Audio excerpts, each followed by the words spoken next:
Ben Shapiro talked about you in Hogwarts Legacy for the first 7 minutes of his stream today. I added onto the playlist, FYI. You were right. He is a LSF Andy now. There is 0% chance that this talked about me. The woke left goes after Hogwarts Legacy for the supposed transphobia of Harry Potter author J.K. Rowling. Some fans and gamers are boycotting the game in protest of J.K. Rowling because, of course, she has said that men are men and women are women. Some popular game review sites like Kotaku, Polygon, and Eurogamer have not yet reviewed Hogwarts Legacy despite the review embargo lifting on Monday. Others have denounced J.K. Rowling's comments and voiced support for transgender people in their reviews. Jesse Earl, one trans YouTuber and writer, tweeted in December that unlike consuming previously owned Harry Potter books or films, purchasing Hogwarts Legacy while Rowling is, quote, using her ongoing platform to target and also justify her continued targeting of trans people is hateful to trans people. Rowling responded accusing her of pure think. Why are you, a deeply religious man, all of a sudden advocating for witchcraft, which is inherently satanic? It's like witchcraft is fine as long as it's a transphobic person that's advocating for said witchcraft. If it triggers trans people, then I'm on board with it. What's up with this, Ben? Why are you pro witchcraft, motherfucker? This is some heretical bullshit, dude. He can't say shit. His side was boycotting M&Ms. Yeah. Some streamers on Amazon-owned Twitch platforms, including Will Overguard and Nicotine, have publicly voiced opposition to the game. And the idea here is that we have to make sure that no one engages in a game because the creator of the game does not agree with you on a very radical point of view. All of this, despite the fact, by the way, that apparently there is a transgender character in the game. I'm not kidding you. Apparently, Hogwarts Legacy actually does have a transgender character named Serona Ryan. That, by the way, would be the middle managers at Warner Brothers deciding that in order to avoid the flack, they're simply going to give in to the woke left.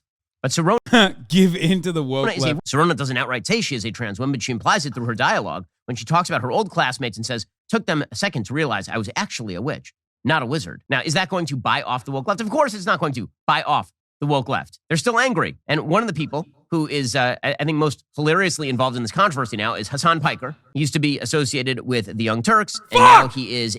Stop! Get my fucking name out of your goddamn mouth, Ben. Do not. No! A gamer who declares himself a socialist while buying himself mansions. Really good socialist, Hasan Piker.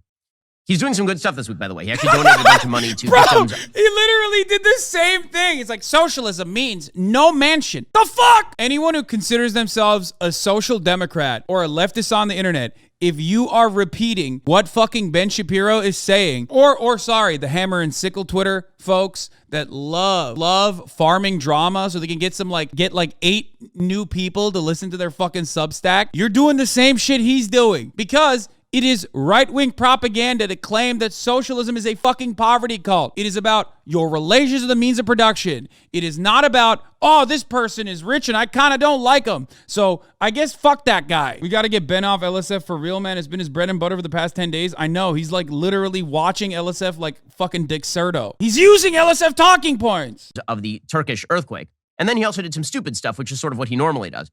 He announced that he is not going to play Hogwarts Legacy. And the reason he's not going to play Hogwarts Legacy is not because he is in principled fashion. Fucking goddamn it, dude. And angry that J.K. Rowling is such a transphobe. He's not going to do it because he says he's a coward. Which, okay, I mean, points for honesty. This is how I literally got fucking ass blasted by everyone involved in this argument. Me saying, I don't want to fucking play this game because it's not worth the headache, even though originally I wanted to do a fundraiser around it because I understand the space and I understand how popular this game was going to be. So I knew that it was inevitable that the boycott efforts were not going to work, means that I have a difference in opinion with some of the louder trans voices in the space who wanted to boycott it. That is a difference in opinion. Now, of course, what was going to happen inevitably happened. People focused their attention on me and got mad at me because I was speaking as a cis ally over trans voices, which doesn't matter. Yes, I was. I was speaking over trans people as a cis ally, not as a cis ally, but as someone who understands the space better than you. That's it. That's it. That's just the truth. I understand the streaming space better than you do. Most of the people that are chirping on Twitter don't understand it, and that's fine because you have better shit to do. You don't understand the streaming space. You don't understand the gaming space as well. And that's fine. That's why a lot of people made valuable criticism that fell on deaf ears, like, why don't you play a different game and raise money? That's not about fucking, playing any game. The point was to take the narrative and shift it into a direction that was positive because it was inevitable that it was going to be successful. But it doesn't matter. We have a difference in agreement on how to protest in that regard. And Everyone got very upset, and that's okay. It's not going to change my convictions. It's not going to change my mentality. I'm not going to like be like a why I left the left type motherfucker, okay? Because I have a backbone. And anyone that says that this is a grift is hilarious, especially if you're trans and you're like, this guy's doing like allyship points for a grift. Are you stupid? Do you not know how much more successful it is to just be transphobic? Matt Walsh exists. Ben Shapiro exists. These are multi-million-dollar platforms that almost entirely disseminate anti-trans propaganda. Please, for the love of God, if you're a trans person, you know this better than anyone else. Check yourself before you fucking tweet dumb shit like that. And it's fine. I understand why you're mad because everyone is against you. I understand why you're mad because legislation is against you. But trust me, there is no clout to be had by defending trans people, just like there's no clout to be had by defending marginalized communities. There's no clout to be had by being a fucking socialist. Your life is bullshit when you do this. It's awful. Hence why I don't do it for the clout. I do it because I believe in it. Okay? Jesus Christ. Here, Hasan. Only reason why I'm not playing this game, and I know a bunch of other people are not playing this game, is because we know that it's not worth it to get bullied endlessly and called transphobic endlessly when we have massive queer communities and audiences. That's it. Everybody knows how much leftist motherfuckers love the chirp on the internet. They got no power. All they do is chirp. Yeah, it comes from a place of powerlessness, which I'm right on. I stand by that. Straight up. Chirp. And that's precisely why so many people that would otherwise like play it, maybe even raise money for charities or whatever, they're not doing it. Okay, it's kind of an amazing thing to go on your own show and then just admit that you're a coward and that you won't say the thing. So, like, this is so stupid. This is me having a conversation with my audience about how leftists should conduct themselves. This is not something that you should turn into fucking agitated propaganda by saying you're a fucking coward. It's like, if anything, it's the opposite of being a coward. Right-wingers, if they had any fucking comprehension, would look to this and go, you know what? He's actually cleaning house, quote unquote, by staying true to his opinions and literally fucking mentioning the reason why I'm not doing this, even though I had a good strategy, in my opinion, and I still stand by that, to protest or to turn the conversation towards J.K. Rowling being transphobic in a positive manner to a broader audience as a media personality who understands the space better than you. I'm sorry, that's just the fucking truth, guys. Holy shit. And standing true to my opinion and openly stating it and openly using this as an opportunity to be like, this was wrong. Let's not do this again next time. Ben turns around and fucking says he's a coward. If I'm cowardly, I would just say, oh my God, I'm such a good ally. I'm such a good ally. That's why I'm not playing the fucking game, because I literally believe that like consumer side decentralized boycotts are totally valid and totally effective. And I care about your point of view and I care about your opinions. That's not the case. I've built a community that is trans positive, that also is a safe space for trans people, not to the degree that you expect from your fucking furry Discord group, of course, because there's still an educational component here. But on top of that, I think that this is an adequate way to fucking market and to bring more awareness. I don't need to play this game. I don't play video games in general. I do cultural commentary over certain video games, this game being one of them, of course. But that is precisely why I wanted to do what I was doing. If I was a coward, I would have just said, you guys are so right. I have no convictions. I have no opinions on consumer boycotting. I have no opinion on like decentralized activism of this magnitude, of this sort, that was demonstrably going to fail, but I still think that it's okay. That's not what I did. I openly stated what I was angry about, and I got fucked for it. And people screamed about how transphobic I was. And I understand why people got mad and upset. Okay, I get it. I totally understand it. I'm not even mad at all the trans people that were upset at me saying I'm transphobic, fake allyship, whatever. It doesn't matter. That doesn't matter to me. My goal is not to have a larger trans audience. My goal is to have a large audience of fucking normies who are not transphobic. That inevitably leads to one of the largest trans audiences on the fucking internet. 13% of this goddamn community is fucking trans, because this is a space for entertainment and education. And my overarching goal always is to get normies to not be transphobic. If you're a trans person, you're already not transphobic. You've already gone through that 4chan groiper phase and you're no longer transphobic. You recognize that you're trans, okay? So it's not for you. Ultimately, if you know anything anything about trans communities online, you know, the one fundamental rule is that, like, no two trans people can agree on the same thing ever. And if you disagree on anything, even in a minor capacity, it's all out warfare.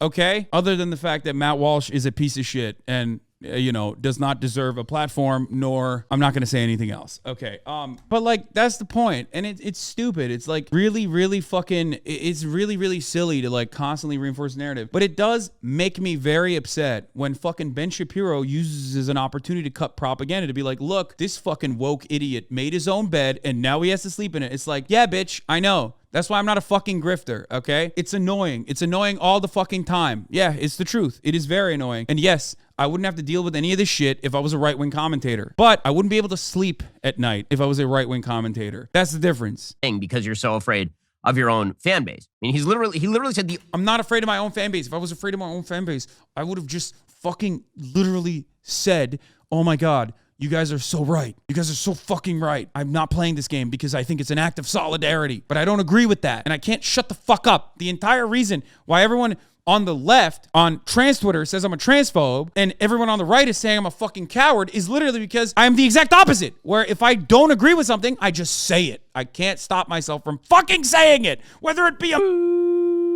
or this, okay? That's the point. The only reason he's not playing is because people who quote chirp are basically bullying him into not playing the game. Later, he tried to walk this one back. He went on Twitter. He said, No, I didn't. People who want to boycott the game aren't wrong to hate J.K. Rowling. She's awful. Except it's fruitless. No. That's true. That's been my position since day one. Oh my God, he's clip chimping LSF fucking posts. He's watching LSF and he's clip chimping shit. I'm going to lose my mind. No matter how much trans folks want to push for it. It's like trying to boycott Disney. Most people have no idea and don't care about J.K. Rowling at all. And they just want to go to Hogwarts. Okay, well, I mean, you may be... I never walked back anything. Oh my God, he is becoming the most annoying type of fucking debate lord. Ben Shapiro has figured out the trick to get me to stop fucking watching his shit altogether. Correct about the failure of the boycotts, but they've already won. By getting people like Hasan not to play the game, by bullying him, they've achieved their goal. Again, there is a massive gap that has now been exposed between the market, which hates wokeness, and the people who actually push the cultural window to the left. There is this huge gap because Hogwarts Legacy is dominating Twitch right now. According to Kotaku, the open world Harry Potter RPG is now the most popular game on the live streaming platform. So the market loves Hogwarts Legacy. And yet all of the commentators and the gamers and all of the people who are on the internet, the people like Hasan Piker, they're openly saying that it's not wrong to boycott it, that in fact, they themselves are not going to play the game out of pure fear of their own audiences.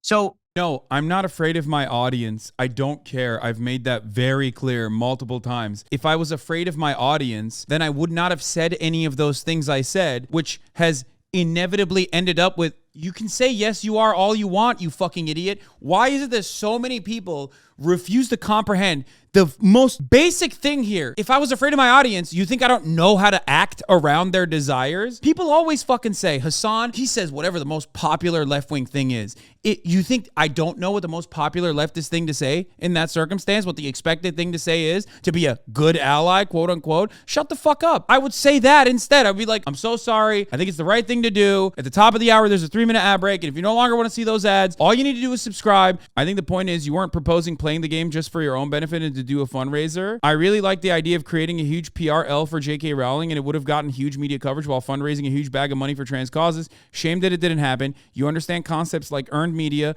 that regular chatters and worthless Twitter slacktivists don't. Exactly.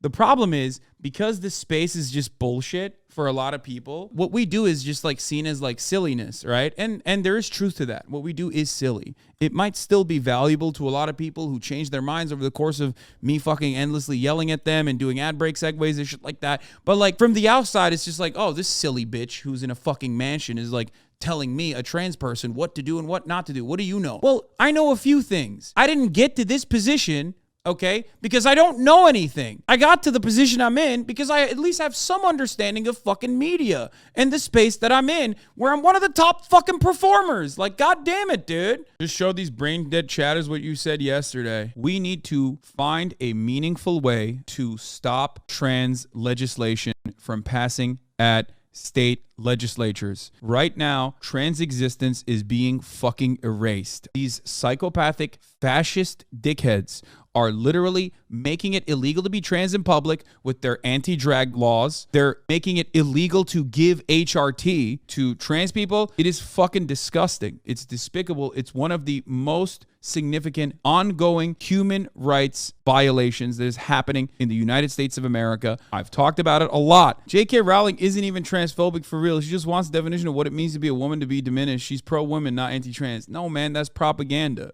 She absolutely is anti-trans. Trans women are women. No, she 100% wants to fucking kill trans people, okay? Make no fucking mistake. Don't be ridiculous. Have you explained what J.K. Rowling has done financially as in anti-trans bills in detail, the LGB movement, and a whole litany of other TERF and TERF-adjacent movements in the UK. But the way to combat that is not by like monitoring people's consumption, especially if your monitoring of people's consumption is not followed up by like tangible counter movements. You know what I mean? If you just say Harry Potter's written by a transphobe, so you're transphobic for watching it, and then leave it at that, you're not actually advancing something. For me, this is more about unsuccessful and successful protest movements and how people end up hyper-focusing or lasering in on certain things that otherwise are counterproductive. How do you protest it? My goal originally is paired up with my assessment, okay? I knew that this was going to be the fucking Bangbusters release. I knew that it was going to be probably one of the most popular games this year, if not definitely the most popular game. It broke records on pre-release, like before it was even out. The game's not even fully out yet, and it's already breaking records on Twitch. I knew that that was going to fucking happen. So instead of like trying to do a disorganized movement that basically fell on its fucking face, I thought that the best thing to do was play the game and get a bunch of the top streamers who were going to play the game anyway to raise funds and to make people aware of J.K. Rowling's transphobia. People thought that that was silly because we were putting money in J.K. Rowling's pocket. J.K. Rowling, she's not making a noticeable amount of money off this game, okay? She's a fucking billionaire. And the IP itself is already removed almost entirely from transphobia. J.K. Rowling isn't like, oh man, can't wait for the fucking Harry Potter game to come out so I can, take all those funds and fund another movement, like fund another anti-trans piece of legislation. Like, that's silly. She already has more money than God. And on top of that, nobody keeps the same energy for all of the other avenues that Harry Potter touches. The only reason why we're just like hyper focusing on this game is because J.K. Rowling can't shut the fuck up. And that's really fucking annoying on top of her being like a psychotic transphobe. There are plenty of psychotic transphobes that own shit. J.K. Rowling on top of that is like impossible to shut the fuck up. She loves flexing it. Anyway, I can't shut the fuck up either, but at least my heart is in the right place. So my criticisms of this are not about like J.K. Rowling. They're not even about transphobia. They're not about trans people. They're about successful and unsuccessful forms of protest. But given the nature of the internet and given the danger that trans people face on a daily basis, emotions were high, and of course people did not interpret it as that, and they interpreted it as another white cis ally who's shitting all over trans people because he wants to play a baby game so bad. I don't give a fuck about the baby game. I give a fuck about a successful version of a protest, because this was demonstrably a failure, and I hope that we can learn our lessons from this and then potentially do better next time.